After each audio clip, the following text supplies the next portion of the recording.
So thank you very much for this nice introduction and for inviting me today. As it was said, I'm a consumer psychologist, and I work in a specific research center that is in our university, the Catholic University of Piacenza, is between two main faculties, that is the Faculty of Psychology and the Faculty of Agriculture, because the aim of our research is to try to cast some light about consumer perception in food and in many challenges in the agricultural sector. So today I would like to discuss about consumers' perception about sustainability in their food choices, and in particular to give you psychological interpretation of what sustainability mean in the terms of consumer psychology, in particular in the Italian context. So I just start mentioning some data about the sentiment of traders and markets across the world that is very close to the sentiment that were very well described in the video. So the point is that according to this report, International Trade Center report, people in market believe that sustainability is a very strong trend for the future of their expenditure, their market, and in particular that this will increase in the future. And this is very important in the food sector in particular. Because you see, for instance, here, how the average perception of retailers about the importance of sustainability is about the 100% in increase in the next 5 years. So if this was the psychological perception and expectation of traders, now I would like to describe what is the perception of consumers on the other side. And I will do this with some data from a consumer panel, quite recent consumer panel that we have conducted. So the sample is about 1,000 consumers, Italian consumers, completely representative of the Italian population. So first data that I would like to share, that sustainability is becoming an orientation to action for consumers. Because today, if you ask to Italian consumer, have you never decided not to purchase a product because not sustainable? So the 48% of the sample say yes. And this is even more interesting if I compare this data with data from 2011 and in March and September. So you can see that there is an increasement of 13-point percentage in the orientation of consumers toward sustainable products. So this just to say that at least in terms of perception, people are seeking for products that declare to be sustainable. But then there is another point. One is the perception, one is the expectation. Another fact is how much do people actually purchase products that are declared and certified as sustainable. And so that's here you see in our sample that things are a little bit different. So if half of the sample was saying, oh yes, it's important, sustainability, then if I ask how often have you purchased products certified as sustainable, only the 19% do this quite often. And this is the specific sector of the population that mainly purchase sustainable products. So are mainly young people, mainly resident in the northeast of Italy, because this is an Italian population, and mainly with high degree and of instruction and high income level.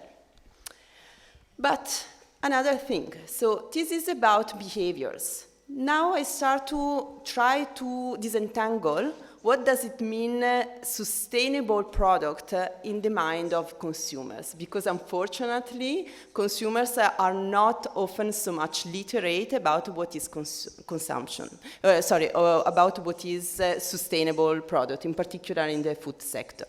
So here you see a comparison between consumers of certified sustainable products and average consumers, so the total sample of consumers. And we asked what are the main criteria you use, the main drivers you use to choose your products. So mainly we saw some differences between consumers of sustainable products and the average population, in particular in those criteria that are be familiar, come from a fair trade, and be produced respecting the environment. So this sounds like coherent with what sustainability means, but not completely, because if I also show you what are the main products that are seeking by average Italian consumer and compared to consumers of sustainable products, what we see? We see that users of sustainable products tend to consume much more biological products and much more alternatives products like alternative drink to milk products. So this to say that it's an example of how for consumers sustainability is mainly overlapping to other categories of food production that may be overlapping but also may not, like biological and 0 kilometers production. Other element, we asked to people, what do you think about innovation, technological innovation in food production? Mainly, Italian consumers are afraid and worried about technological innovation in food products, in production. But this is even more clear among sustainable consumers, so consumers that seek for certified sustainable products. And this in particular, they say they don't trust new food technology. They believe that new technology will have a negative impact on the environment. And this in particular for consumers who declare that they buy very often sustainable products.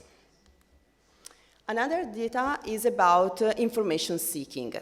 So people in Italy don't search so much information about the agricultural sector and food production. Only the 30% of the sample declare to look for this kind of information quite often. Among sustainable products consumers, this behavior is more frequent because about half of the sample declare to be willing to learn more and to look for information. But it's interesting to see that the first thing they ask for information is about pesticide and chemical products in food. So people that choose for sustainable products are very much afraid about chemistry and pesticide in food production.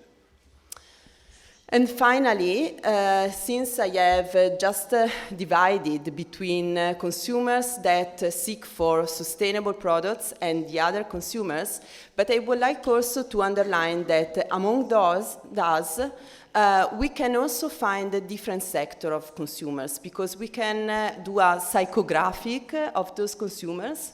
And so not only describing the peak of the iceberg in terms of behaviors and rational information they seek for, but consumer psychology can also try to describe motivation and emotions that are the roots of such behaviors. So I will be very brief because I don't have enough time, but it's interesting to discuss later. Just to say that if I only analyze people who declared that they often seek for certified products, certified sustainable products, we have 3 different targets of consumers at the psychological level. And in particular, the majority are, we name those spectators. So are there, they are just trying to find their ways of consume.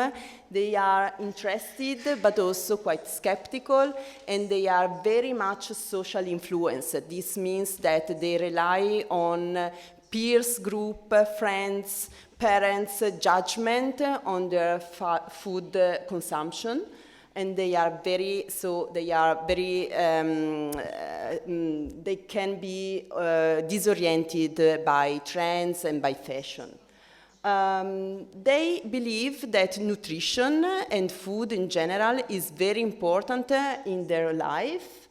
They define themselves quite healthy, but they would like to improve their nutritional styles. And they are strong information seekers. So this is quite contradictory because they look for information, but they many times are influenced by peers, particularly in social media. So they are not completely convinced. They do this, but they can change. There are also the disoriented, 30% of the sample. They are again, very influenced, innovation seeker. They buy sustainable products because they seek for change, they seek for emotion, they seek for innovation. They are very contradictory in their food choices, so this means that sometimes they do something healthy and the day after they are very unhealthy. Sometimes they are very sustainable, the day after not sustainable at all. They are not satisfied with their lifestyle, they are not satisfied with their life, so they are looking for a new equilibrium, a new balance. And the last thing, they believe in fake news. They are very victim of fake news. The convinced is only 23% of the sample. They are leaders, not followers. Those are people convinced. They have beliefs that are much more correct. They are much more informed. They are the ones that can influence other consumers. But they are also conservative, less innovator, more traditionally, in particular regarding new technologies in food productions. So they are afraid of technology. They are satisfied about their life, their personal life, and they are also more satisfied about their nutrition habits that they believe are quite sustainable and good. But again, and this is very peculiar, I guess, they are very, very against technological innovation in food production and in agriculture. So those are just some ideas, just to conclude, to say that consumers' perception about sustainability are very changeable, are very complex, and many times very contradictory. So we need to take into account consumers' expectation and consumer psychology in terms of trying to decipher what people expect and what people are afraid of. Because sometimes technological innovation, scientific innovation today may even worry consumers, on the contrary of being a reassurance for them. So we really need to understand them in order to orient intervention of education and information. So I got the role of just opening the discussion, and I'm open to go on in considering those. Thank you.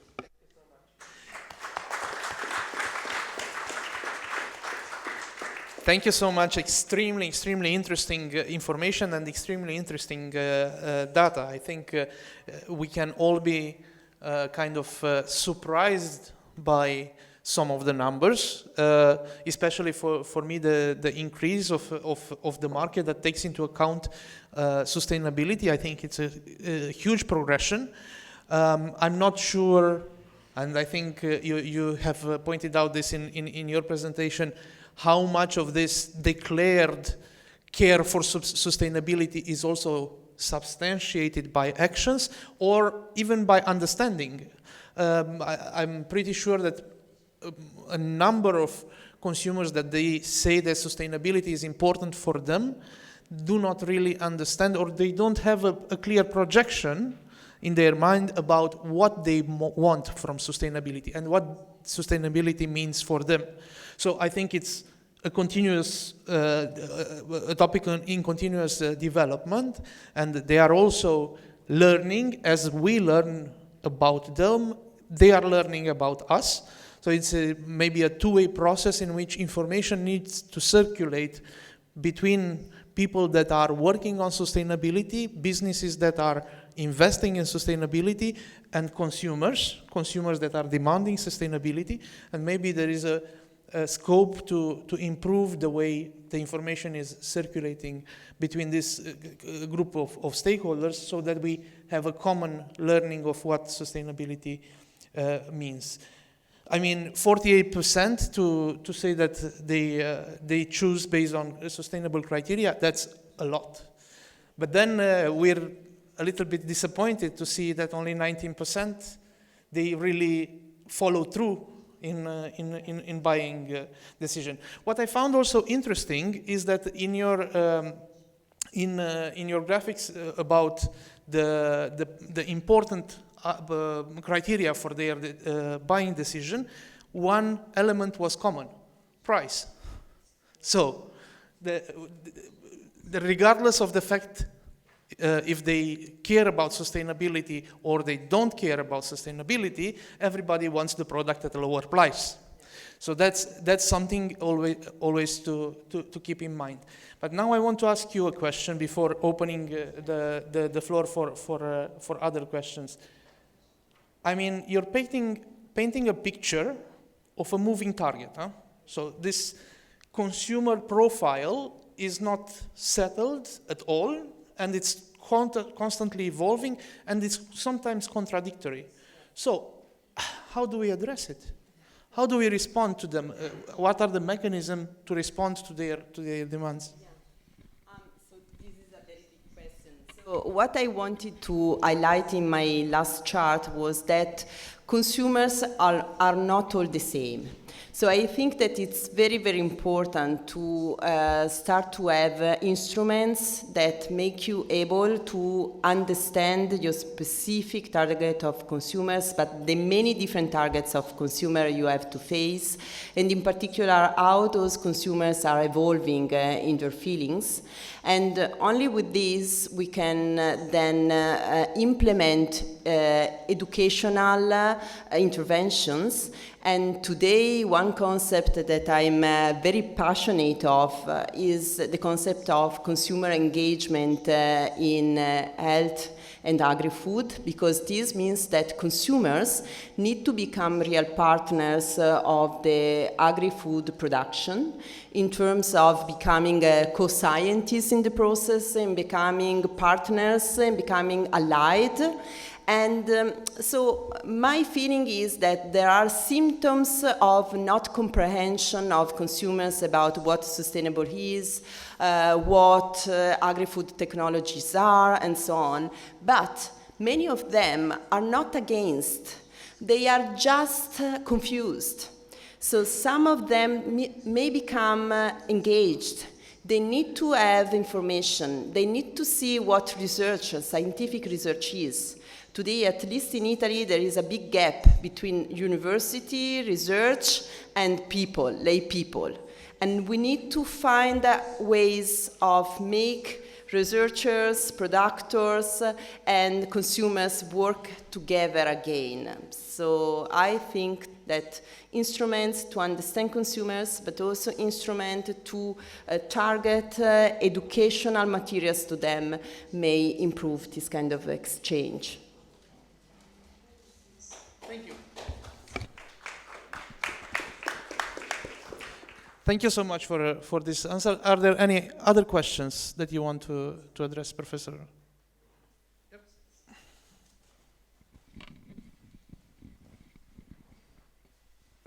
Thank you very much for this interesting presentation. I was thinking about your first slides when you told us that when customers think about sustainability, they think about the environmental issue.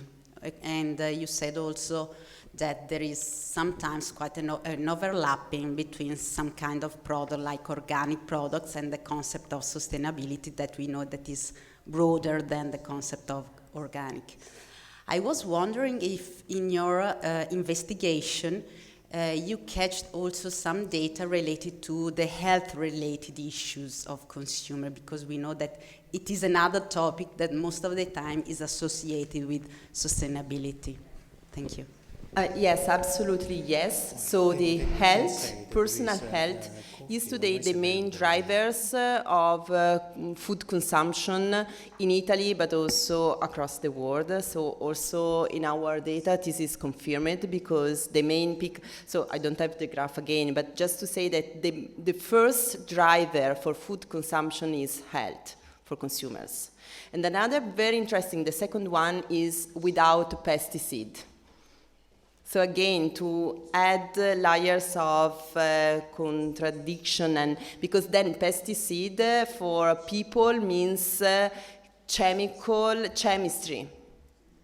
People is afraid about chemistry, people is afraid by research in general. Because then people cannot better describe what is chemistry in food. They just have an idea. So health is absolutely the main driver, in particular personal health. And then after some other drivers come the health of the planet and the health of animals. But the other very interesting driver for sustainable product is familiarity. They want something that comes from close to their home and something that they know, that's something that is close to tradition.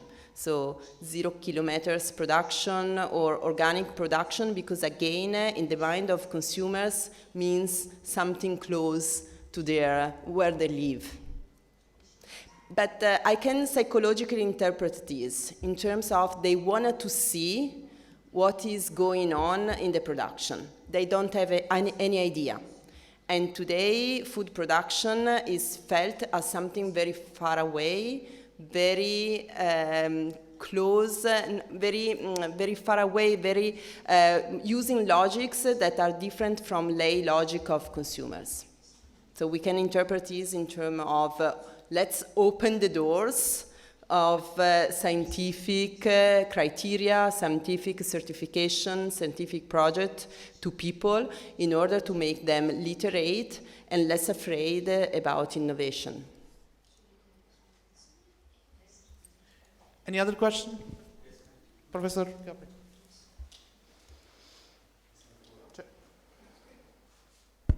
Sì. Prima di tutto Guendalina, grazie perché francamente io me l'aspettavo, ci ha dato un sacco di informazioni. Un sacco anche se però che ho dovuto sintetizzare in questi pochi minuti di presentazione. Tu hai parlato di engagement, noi nel nostro programma, nello standard VIVA, l'abbiamo sempre considerato come uno degli elementi rilevanti, tant'è che è praticamente un requisito essenziale. Chi non fa dell'engagement nelle aziende non riesce a raggiungere la sostenibilità, cioè non raggiunge praticamente il benchmark che abbiamo stabilito. Ma nell'esperienza che abbiamo avuto, infatti anche nel video infatti, no, c'erano alcune affermazioni a proposito, no, dell'engagement. Si parla molto spesso, si fa confusione tra l'engagement dei consumatori rispetto all'engagement dei membri della comunità, dei residenti, degli astanti. In realtà praticamente questo è già un argomento di per sé molto importante, a mio avviso, da riuscire a discriminare, perché l'engagement praticamente dei consumatori poi dovrebbero essere tutti, ma soprattutto le diverse aziende poi lo fanno in modo diverso, quindi noi non possiamo entrare nel merito specifico della qualità dell'engagement,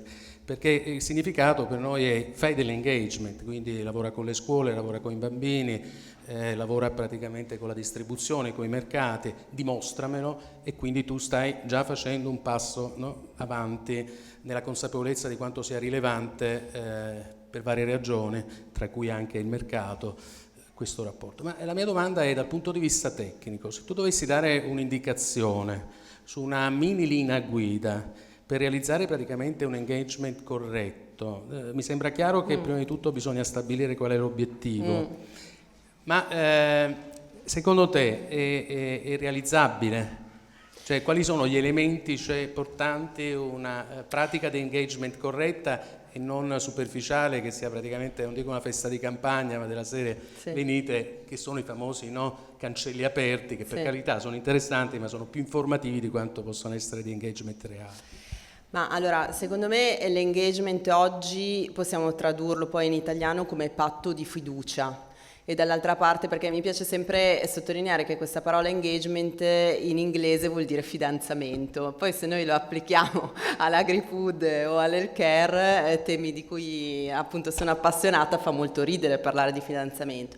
Però dall'altra parte invece secondo me ci dà degli spunti interessanti, nel senso che appunto ci vuole la ricostruzione di un patto di fiducia importante, dove un patto di fiducia che poi si basa molto anche su delle dinamiche un po' inconsapevoli, emotive, motivazionali di pancia, tale per cui quel consumatore riesce a entrare nel progetto, un po' in quello, nella mission, nella visione, nel sogno, nel desiderio di quell'azienda, e riesce a farlo suo. Cioè, secondo me l'engagement è un patto di fiducia che vende un sogno, una progettazione che in questo caso parla anche di salute, di benessere, di equilibrio. E questa è un po' la chiave. Avete visto che questi consumatori di prima sono molto spesso in disequilibrio anche al di là della scelta di consumo e della scelta del food, in realtà su dinamiche personali, anche un po' di come si sentono equilibrati come persone. Oggi il consumatore cerca cibi identitari, cerca di fare scelte di consumo identitarie che gli creino anche una sorta di autostima. Cioè la sostenibilità, secondo me da un punto di vista psicologico, serve anche per quel consumatore per sentirsi un migliore consumatore. Poi Dio solo sa cosa voglia dire sostenibilità nella testa del consumatore. Però questo è un po' l'inghippo, riuscire a fare in modo che questa ricerca di equilibrio, questo progetto di consumo di cui il consumatore per forza è protagonista, venga orientato verso obiettivi corretti, obiettivi salutari, obiettivi sostenibili, e per fare questo quindi proprio questa fiducia e questo sogno congiunto di un obiettivo congiunto di consumo, di produzione. Questo secondo me. I think just to follow up on that and to look at the things from a different perspective, I'm wonder, because we are saying that the consumers do not know all the details, the consumers do not follow up on their decision, the consumer need to be engaged, to be explained. Aren't we looking at the issue from the wrong perspective? Saying, is it the job of the consumer to learn all the details about chemicals, about pesticides, about food production, about wine production, or is it our job as producer to convince? Because the consumer might say, I have the money, you have the product. If you want my money, convince me to buy your product. I don't need to learn what is chemistry. I don't need to learn what is pesticides. I don't need to learn what is copper in soil. I don't need to learn about strategies to prevent, production losses. I don't need to learn this. I need to learn, and you need to convince me that my money can buy a good product. Is this a different perspective to the? Yeah, my suggestion is that there is not a right and wrong perception. So I wanted to say that producer, you cannot start from thinking that producers are right and consumers are wrong. But they are just looking at the same phenomenon from different perspectives. So what we need is to listen before than talking. So we need to understand better what are the inner motivation, the inner reasons why people do not understand, why they are afraid, what they are miscomprehending what you are saying, and after this trying to align. And so what you say is correct. We do not to teach chemistry to all consumers, but probably we need to say something of chemistry that is something that is in line with what they need now to learn in order to be more relaxed and to build this trust relationship with you.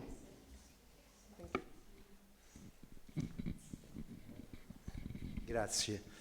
Ho visto quel grafico su quello che pensano i consumatori ed è perfetto e indica lo stato confusionale in cui si trovano i consumatori in questo momento.